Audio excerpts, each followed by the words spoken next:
Hi, Stephen here for the Idiot Quilter, and here's another interview in my series of interviews with subscribers. Enjoy!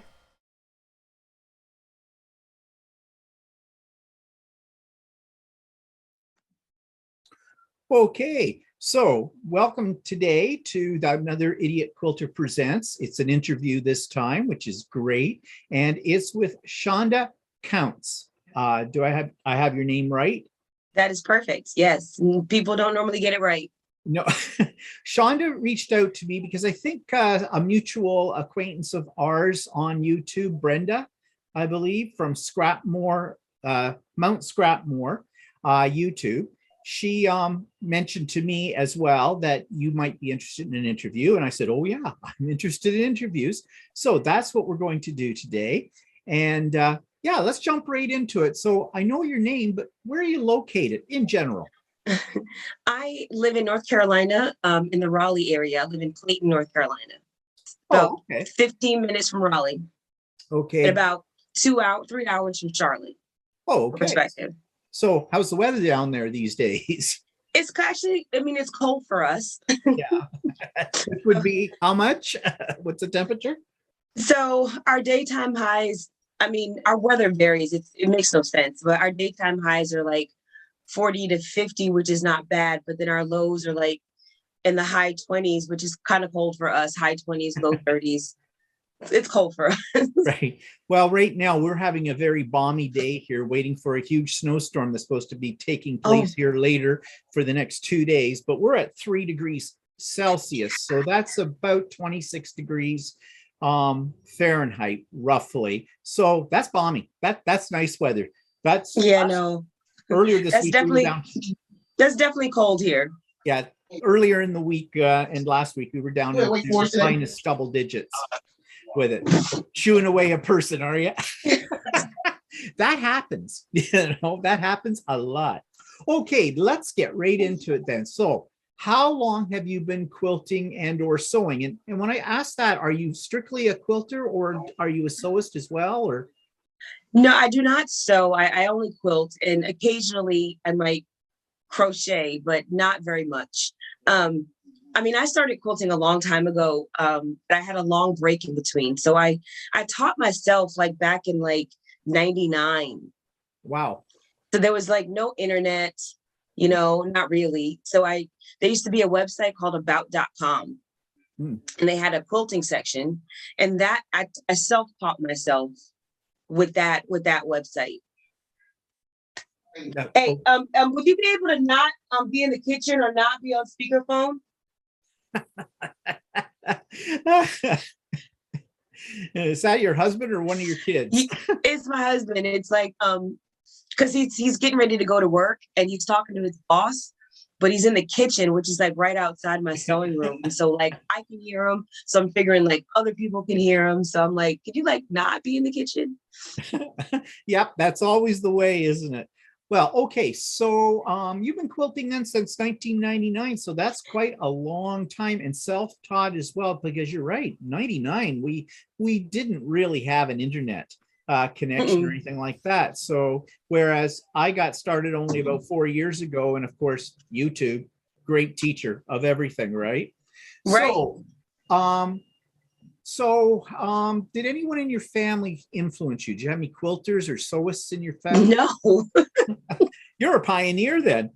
No, not at all. Like I don't have anyone around me that quilts or that sews or anything like that. Like not at all. I guess I've always been into crafting in some sort of way. Like when I was a kid, we used to make the lanyards with the plastic string, and then I started using the DMC embroidery floss to make the macrame bracelets, and then I moved to cross stitch. I didn't stay there very long, and then I moved to crochet. But with crochet, it was like, and I taught myself all of these. But with crochet, it was like I would always lose count of my stitches. Yeah. And with the crochet, it was also kind of like the hands. It started to hurt my hands. So I'm like, I need to find something else to do. And I don't know how I got this quilting. I really don't. But I think I was on whatever internet did exist, and I saw a little sunbonnet Sue. And I'm like, that is the cutest thing. And so I made one, I cut one out, I figured out how to cut one out and traced it and cut it, but knew nothing about applique. So I never sewed it to anything. So I was like, okay, well, I need to figure out something else. So I went to Walmart, I got some fabric, I cut some squares, and I sewed them together, and I made my first quilt. I did not do binding. I basically, I used some denim. I took my daughter's old jeans and mixed it with the squares and came up with a pleasing pattern.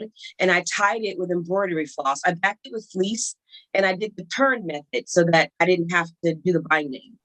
And I just hand tied it with embroidery floss and like cute little buttons. And I made that for my daughter. And that's the first quilt I ever made. I don't even have a picture of it because we didn't really have camera phones either.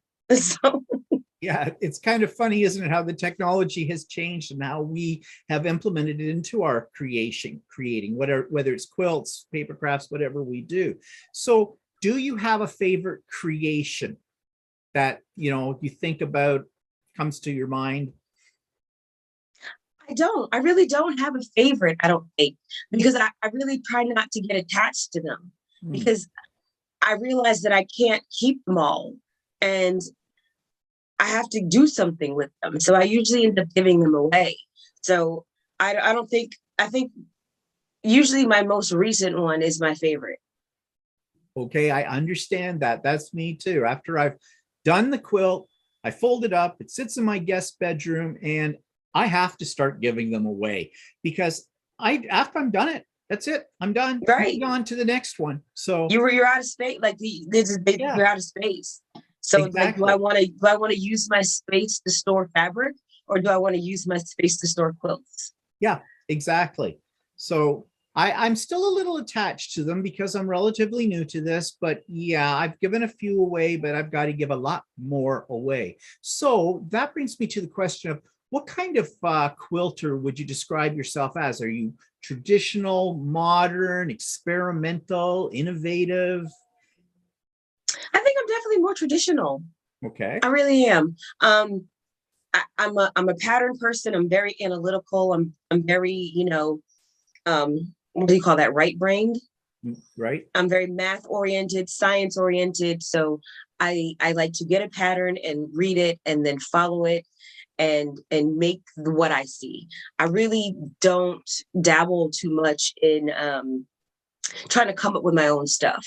I don't know. I don't really have a lot of interest in it yet. Maybe one day I will, but at this point, I think I've made one pattern, but only by accident. I was trying to follow someone else's pattern and I did not read it properly, or I was trying to go by memory instead of reading it, and I made a block. And I was like, oh, that's interesting. I think I'm going to make a whole quilt. Yeah. Well, there's nothing wrong with being traditional either, like, because there are millions of patterns out there that are great. Do you ever take a pattern and, well, you kind of just suggested now, but it seemed it was more by accident. Do you ever take a pattern you really like, but do something to it to alter it in any way? Not really. No, not really. I guess I don't consider myself creative in that particular aspect. I mean, I might change color. I might, play with color or things like that. But, and I don't like quilts that are like super, super scrappy. So if something is super scrappy, I'll probably use less color and less variety to make it a bit more simple. Right. Okay. So like, oh, yeah, go ahead. So like, I mean, do you know who Bonnie Hunter is? Yes, I do. Yeah. So I did one of her annual quilts, like the scrap quilts, the mystery quilts that she does. Right. And I was like, okay, this is way too many prints for me. So I had to like tone mine down and use a lot less prints. Because for me, I know like the thought is if they're in the same color family, it translates the same. But for me, it just doesn't. I don't really like that look personally. I like something a bit more cohesive. Yeah. And I did on one of your YouTube videos that you had, you talked about patterns that have like all kinds of fabric in it. And you're talking, I think that the idea was about how we can do quilting more on a budget. So you don't have to go out and buy 80 different fabrics that take an eighth of a fat quarter or something like that in it. You can make it your own. You can cut it down in the whole bit. And, and I really liked that philosophy because you were right. And I don't know if you said it directly, but you definitely suggested it, that what some of these manufacturers are doing are trying to get us to buy as many fabrics as possible to do one pattern. And if you sit down and you think about it, you probably don't need that many different. You really prints. don't. You really don't. And especially if you go and you look, because I'm very math brained. So when I look at a pattern, I don't even necessarily follow the fabric requirements. I'll go and I'll look at the cutting instructions and say, how much are we actually using? Yeah. And then how much of this is for shrinkage or mistakes? Right. So I don't know. I just don't think that it should cost $200 to make a quilt. I think that that's kind of crazy. Yeah. And I think you're right about that. And I think that's what deters some people when they're first starting out in quilting is the cost, because it is a very costly hobby. But I really like that video that you did because it really showed how you can do it economically and still come out with a nice product at the end. Yeah. I mean, I shop for deals. I shop for, I mean, I when I started, of course, all my fabric came from Walmart or Joann's. Right. And there's nothing wrong with that. And some of my fabric still does. It's just that I've learned now how to buy, because there was no such thing as a pre-cut in 1999. No. Those didn't exist. That's right. So I stopped quilting for years because the kids started adding up, right? Yeah. When I had one or two, it was kind of manageable. But when that third one came along, it was like, I don't have the space or really the time right now to do this. And so if I had been able to set up my machine and keep it set up, maybe I would have kept it going, but I didn't have space for it. I had to do it on my dining room table. And so whenever I had an hour, I'd have to drag everything out. And then I would get to sew for like 30 minutes and then I'd have to put it all back. And I didn't like that concept. So when I came back to it, I actually had like a spare room and I could set everything up. And I was like, okay, this is great. So then I pull out my old stash because I still had all the fabric that I had from 99.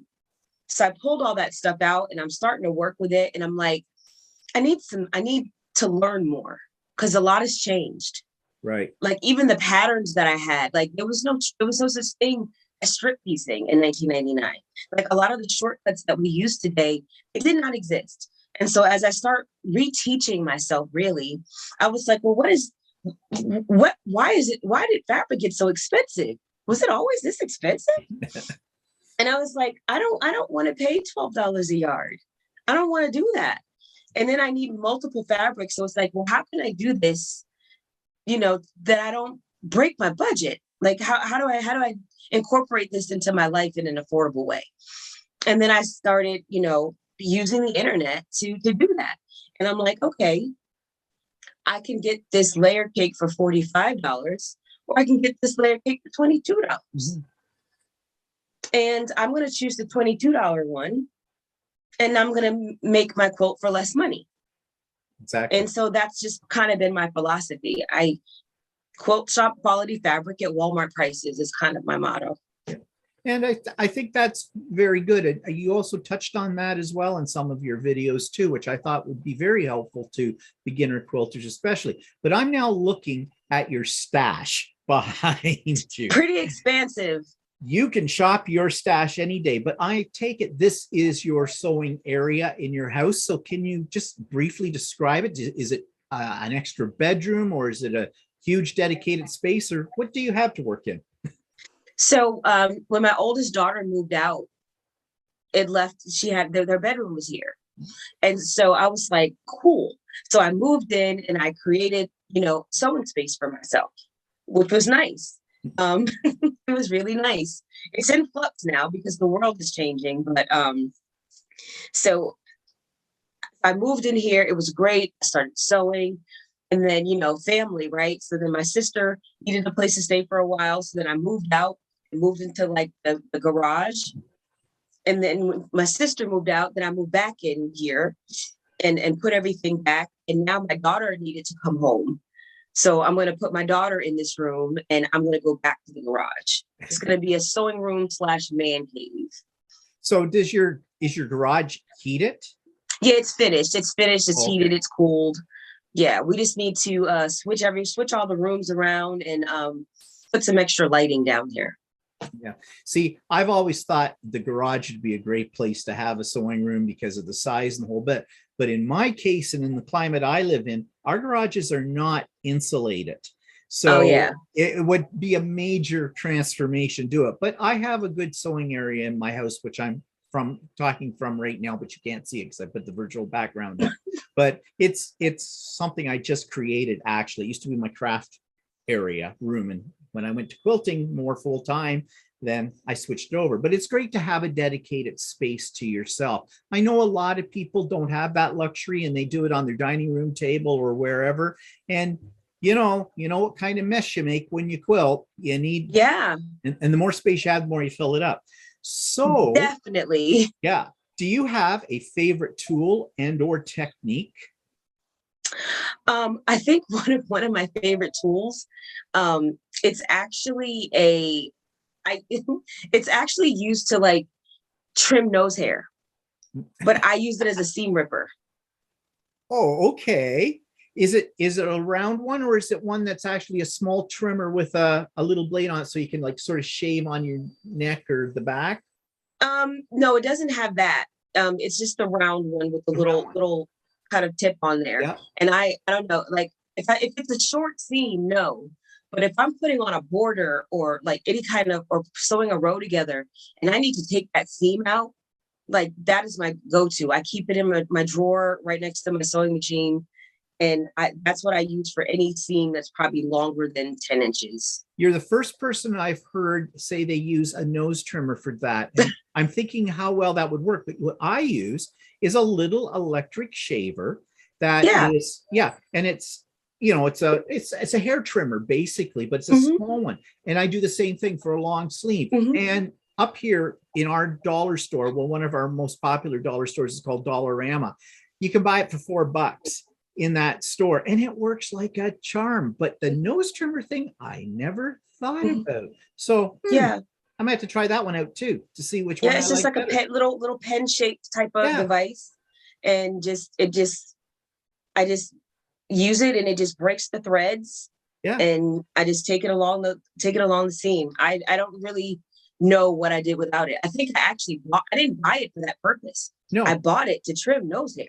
Not a pretty thing, but it's a real thing. Yeah, but I was like, I didn't find myself using it very much. And one day, I don't even know how it came to me to do it, but I was like, I think this might cut thread, and I think I can actually use this for a better purpose. And so, yeah, well, there you go. That you look around your house, you can probably find supplies that you don't need to buy that you can. I know. Repurpose, as they say. So what's your sewing machine? What do you have for a sewing machine? I have the Janome 8200 QCP. Yep, good machine. And I have the Juki 2000 QI, and then a little Bernina Artista. So you've got a nice variety of brands there. I'm a Janome guy, but only because there's a Janome dealer right here that's really good in my town, and that's what I got started with. But this is an aside here. How do you like the Bernina machine? Because people who have Berninas are a cult. You know that they absolutely love their Berninas. Well, I have a little small older Bernina, and it's an older one, and so it's very small. And so I had bought it to take to class. That was my intention when I bought it. But that sucker is so heavy. Like it's a heavy little machine, and it wasn't really practical for me to take the class at all. I kind of wish I hadn't given away my Stinger, because that's what I had. I had a Stinger, and I hated it. I hated it. My very first machine was a Brother that I got from Walmart, and I loved that little machine. It's like, I think it was a Brother 6000 CI or something like that. Something like that. Just a great little starter machine. And I love that machine. But when I was ready to upgrade, I got Singer, but I wasn't really sewing that much. I just had gotten a really good deal on it. And so I got the machine and I sewed on it a little bit. But then when I really got like heavy back into quilting, it was like every day I was fighting that machine. Every day. I was like, I couldn't just sit down and sew. I always had to troubleshoot some issue. Like I just wanted to throw it in the garbage. So instead, I gave it to my aunt and I gifted myself the Janome. Yeah, that's a good And machine. and so when my Janome had to go in for service, I was like, well, I really don't want to sew on this little Bernina, because once you get used to sewing on something at large, Right. it's almost impossible to go to something this small. Like I was like, this is not going to work. And that's how I ended up with the Juki. One thing. So I leads take to the another. Juki to classes. It's Okay. heavy too, but it's actually lighter than the Bernina, even though it's bigger. Okay, so if you had all the money in the world, is there a piece of equipment that you would buy? I mean, like any quilter, I want that computerized long arm. Oh yeah. So I never have to baste. I don't even mind quilting the quilt. It's the basting. I hate basting. Oh, I know what you hate mean. Me too. I hate it basting, but I have a long arm now. And yes, it was just worth getting a long arm for the basting alone, regardless of the rest of the stuff you can do with it. But Right. yeah. So maybe one day, right now I don't have the space for it, but and I've got kids to put through college. So maybe when I get that part done, I'll be able to, gift myself a long arm. Yeah. Oh, I know. It's great. It's the best. I do not regret a cent I spent on my long arm. So, and I'm still learning it. And I think I'm going to go towards the computerized part of it too soon. But anyways. Yeah, I know I don't even want to, because I thought about it. Because if you take the computerized part away, the price is not that bad. Yeah. I mean, it's not the cheapest thing, but it's manageable, right? You can work it into the budget. But once you start adding the computerized part, the price jumps up significantly. And I'm like, that's not a commitment I want to make. Like, that's the whole car. Yeah, exactly. Yep. I said that when we got ours. I said, I could have got a new car. Yeah. For this price, but wouldn't have as much fun. Right. So have you ever belonged to a guild or an online group, or are you a solo quilter, a lone wolf? I am a solo quilter. It's actually why I started my channel. I started the channel because I'm always sewing alone. I'm in my craft room alone. And I don't really have anyone to share this with. So I started going to classes just to have some community. Right. And then COVID came and all the classes were canceled. And so I was alone again. And so that's how the channel got started. I never really expected anyone to watch, but I just wanted to have someone to share my craft with. So let's talk about your channel then. Now your channel's called Under the Needle. I'm right about that, right? And correct. And you've already kind of said why you've started it up. So have you any well, what's your channel all about? I kind of know, but let everybody else know because people won't know who you are yet. And so I'm hoping after this, people will go to your channel because I love it. I think it's great. So what's it all about? Thank you. I mean, it's really simple. It's basically just me sharing my quilting journey, what I'm working on, the things that I like. I really don't do anything for clicks or likes. I really just share the things that I like. And then I get some community with that. I get some interaction. I get, suggestions, I get feedback on my fabric choices and my color choices. It's really selfish. It's really for me. I know the feeling. That's why I started mine too. It's more for me. And it's really for me. Yeah. Now I have branched out now and I have like retreats at times and I do once a month little sewing get-togethers, and I'm thinking of doing some pop-up sew days as well. But have you ever thought about that kind of thing? Since you were saying you're kind of a lone wolf sewer, but you started this so you had more community out there. Have you thought about reaching out and, setting up something like that? Having a sew day or something.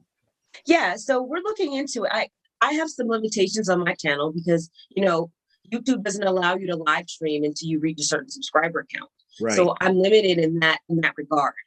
But I am starting to work with some other quilters and some other channels. Brenda with Conquering Mount Scrapmore is one of them. Alicia over at Quilt on Tour. Fallon over at Sew It Be Quilt. There's a few of us. There's a few more channels as well. We're going to be joining together to do something like that as a group. And so that's nice. We're going to be kind of advertising our channels or advertising to our channel what we're doing. Right. And we're going to do something like this where we're going to do a Zoom that we record, and then we can share that on our channel.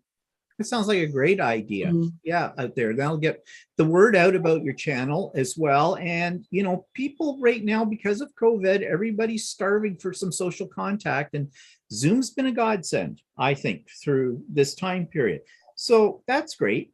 And what I also like about your channel, though, is you're not pretentious. You're real, Yeah, it's just me here. Yeah. The reason I say that is because there are lots of quilting channels out there, and they are people who edit. This is what they do full time, and they come across as, well, many of them are, as these experts, so to speak. Well, that's great. They have their place out there, but there's a whole bunch of us out there that are just your everyday quilter kind of a thing. And that's one reason why I do these interviews. I'm not interested in interviewing the Bonnie Hunters of the world or the Angela Walters or all the rest of them there. I want real people, real quilters, so other people can see who might be thinking about getting into this, that it's not that scary. Anybody can do it. You really can. You really can. And it just seemed easiest to me to just be true to myself and to just get up here. I still have a full-time job. I work. So, and I still have, some kids, only really one I got to worry about now. One's 14. The other ones are, 19 and 26. Right. So I don't have to worry about them too much, but I have a husband and a family and chores, and editing takes a really long time. Exactly. It takes 3 times as long to edit a video than it does to make it at minimum. And so the first couple of videos I tried editing them, and I was like, this isn't going to work because I don't have time to spend 2 hours editing a 20-minute video. It's going to make it so that I can't make content. So am I going to make content, or am I going to make perfect content? Yep. And I just decided to make content. So I film my stuff and I put it up there. And if there's something glaring, and of course I'll edit it out if there's something big. But in general, I talk and I say what I'm thinking or what I'm feeling, and I put it out there, and maybe somebody wants to see it or maybe they don't. But at the end of the day, it's still for me. So even if they don't, that's okay. I'm still sharing what I love to do.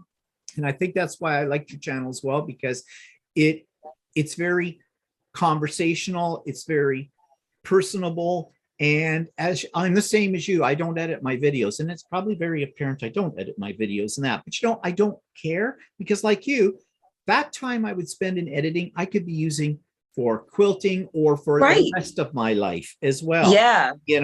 This is not a business for me. No. I know for some people it is a business, and that's fine and dandy for them. But for me, no, it's kind of a hobby. It's, same thing. I want to share what I know.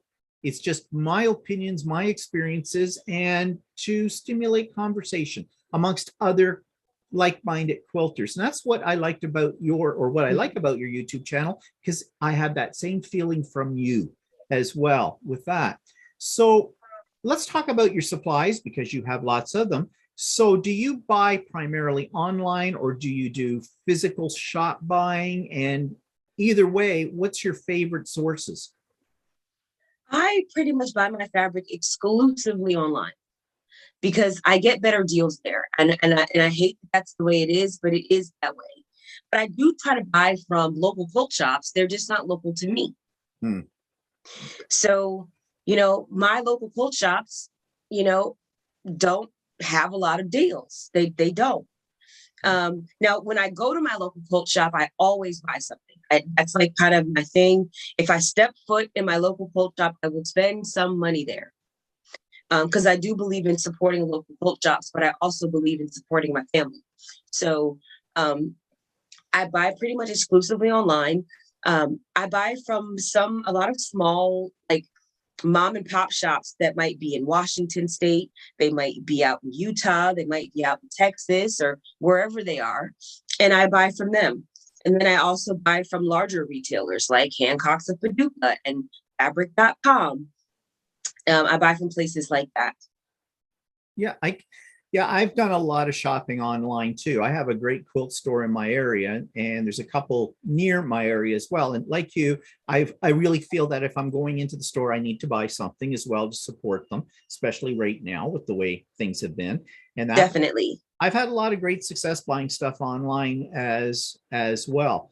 Like you said, there's better deals in many cases, sales and things like that. So, but I like to spread it around a little bit too. And I think Yeah. that's what you're saying as well.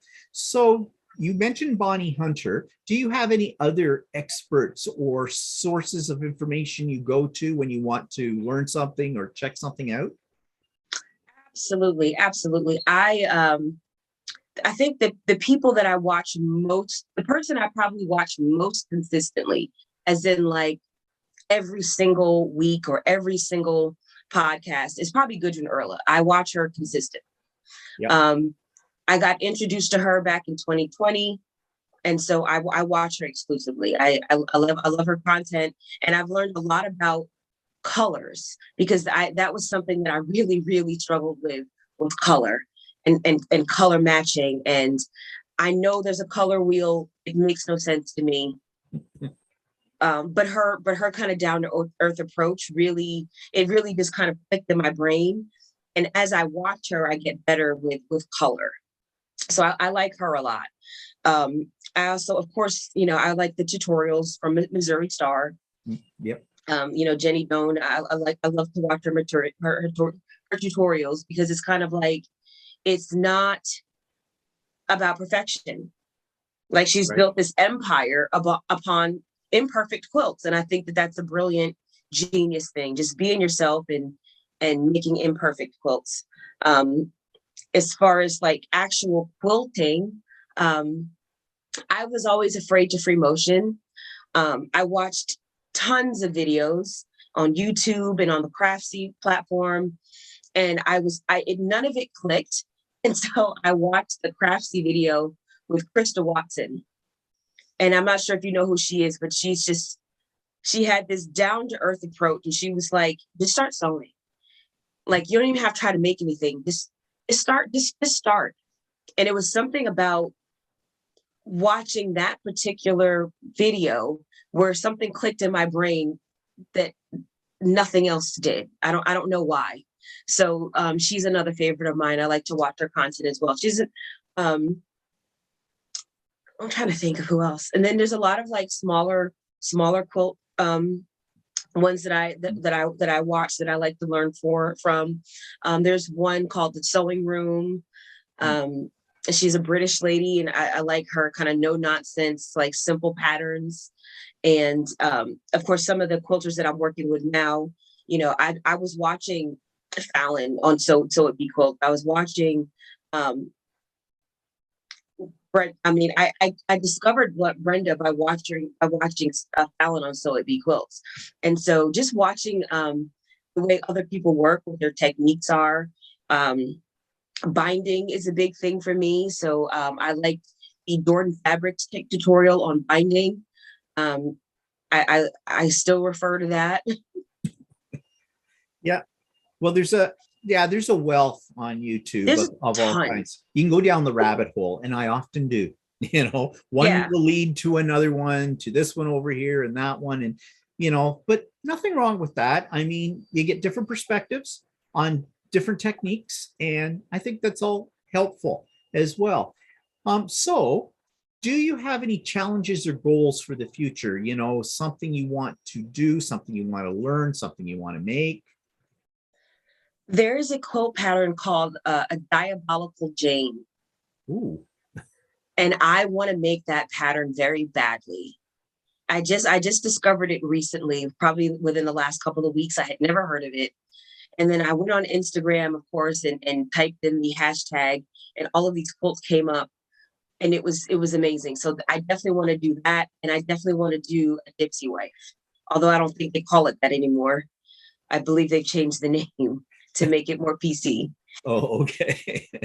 Now, when you say the Jane one, is that a version of a Dear Jane? I don't know. I don't know. I don't know the origin story because I found it pretty recently, but it's just it's amazing, and it's scrappy and just beautiful. But basically someone took an antique quilt that they saw and then recreated it, and that's what they called it. So I'm not sure. It It's kind of sounds, it's kind of like 2-inch strips, like, or radiating oh, from a okay. center. No, it's not what I'm thinking of then, because there's a famous quilt was made in the 1800s, and it's called a Dear Jane, and it has all these little pieces, and it's a sampler quilt. And I got, No, not that. yeah, I tried that, and I went, no, not doing that. I'm not wasting my life on this one. Nope, it's been done. Let other people do it. But yeah, so now I have a philosophy about quilters, and well, anybody actually who does any kind of what they call handicrafts. I always stay away from the word handicrafts because to me, that is got a connotation that it's an amateurish little thing, and you know, you got a glue gun and you're sticking Yeah, things. some popsicle sticks. Yeah, that kind of thing. And I feel that quilting, especially, is an art form, and the people who are quilters are artists at many levels. But there are people out there who think true art is the art that if you've got a degree in fine arts from college, and if your stuff's hanging in a museum or in a gallery and you have sold things and made lots of money from it, you can call yourself an artist. And I say, no, we as quilters are artists with it, because it's there's everything that's technical and everything that's creative involved in it. So having said that, as an artist, how would you characterize yourself? And what I mean by that is, and I guess I'm sort of looking for a label, but you've already said you're a traditional quilter, but you were talking about things that you've done, how you look at patterns and, you know, make them sort of fit your style, your budget, the whole bit. So how would you describe yourself as an artist? This is probably going to be the hardest question for me because I'm a relatively humble person, just in general. Get over And that. yeah, it's really been a lifetime struggle for me. Like even like for work, when you're applying for a job and they want you to talk about all the things you did at your prior job, and I'm like, well, I just did my job. But when you break that down, there's more to it, right? There's skill Right. involved. Yes. And so it took me a long time to be able to realize that I'm not just I'm creating something, right? I'm creating something that's going to outlast me. I'm creating something that's going to be here when I'm not. I'm leaving a piece of me here that's going to spread Right. around the world, because as I gift these quilts, as I give them away, they go places, right? Right. Hopefully, right? That's the hope. The hope is that your quilt goes to places that you never will. And so I had to kind of learn to classify what we do as an art form, and it's something that I'm still really struggling with. But and I guess it's that analytical mind of mine, because I never even even like when I just never, because I started out doing handicrafts, doing macrame bracelets, and right, and now I make these quilts. And so it's taken my brain still hasn't quite made that full, it hasn't crossed that full spectrum yet. I haven't gotten there. But I guess for me, I really don't know how to answer that question. I'm gonna be honest with you. I don't want to make anything up, which I could, but I don't want to do that. So I don't really know how to answer that question. I'm still trying to get there. Yeah. Well, In some ways, it is a very difficult question. And that's why I ask it, because you've just already described, to be an artist, there is a process. And it's a process that's not easily nailed down to do this step, do that step, do that step. Yeah, sure, you can when you're talking about putting a pattern together, sewing pieces together, but the whole process internally that we go through in our creation, from the moment we decide, hey, I like that, to, you know, the finished product at the end, all the choices we make. And that's why I think we are truly artists, because we are making creative choices. And I also like the fact that what you're saying is that these creations we make have a life of their own beyond us, you know, going down generations, hopefully, to people who appreciate them, and things like that. So yeah, you've actually have answered the question. So yeah, we're artists. So anybody who wants to get started in quilting, and you've been doing this a long time now, what would be your advice to them to get started in this? My advice would be just start. Just start. Don't overthink it. I think people think too much about things. I mean, I had no business becoming a quilter. None. I had none of it, nothing in my family, nothing in my friends, nothing in my circle. No one, no one. I don't know why. I went and got a little machine from Walmart, and I did some fabric and read a couple articles and just started sewing. Yep. Well, I think that's very key. Just do it. Just do it. Do it. Just do it, because you're going to learn along the way. But if you never start, then you'll never learn anything. And you know, so just yeah, that's the kind of advice I think you can give to anybody about anything new. anything. It's scary to start with. You have a lot of doubt, but you just have to plunge in and not worry so much about the final product. In my philosophy is enjoy the journey, kind of a thing, because you will learn over time. Practice gets you closer to perfect, if we ever can make perfect, which we probably can't. So get that out of your head too. With right. And don't worry about what anybody thinks, and don't worry about what anybody says. Exactly. Just start. Just start. And if people don't like your finished product, so what? If you don't like your finished product, so what? So you're not going to love every quilt you make. You know, sometimes those color choices and those design choices don't quite pan out the way you hoped they would. And that's okay. Yeah. That's okay. Basically, we're our own worst critics. So, you know, don't worry about what other people think. Just worry about what you think and go with it, and learn from it. So any parting words, anything, final comments you'd like to make before we end here today? I just would really like more people to try this craft. You know, I feel like it's an opportunity to, or if not this craft, some other type of art, craft or artistry, because there is something freeing about it. Because when you are trying to get your points to get to join properly, you're not worried about like anything else. You're not worried about your boss. You're not worried about how you need to mop the kitchen floor. You're not worried about, you know, the bill that's due tomorrow. You're just worried about that point. And that's it. You know, you're worried about, you know, trying to cut your fabric straight. You're worried about, it's just an opportunity really to just not think about anything else but what you're doing. And it's incredibly freeing for me, because I'm a very type A person. I'm a very anxious, you know, kind of worried kind of person. And so this is an opportunity when I come in this room and I start sewing, all of that falls away.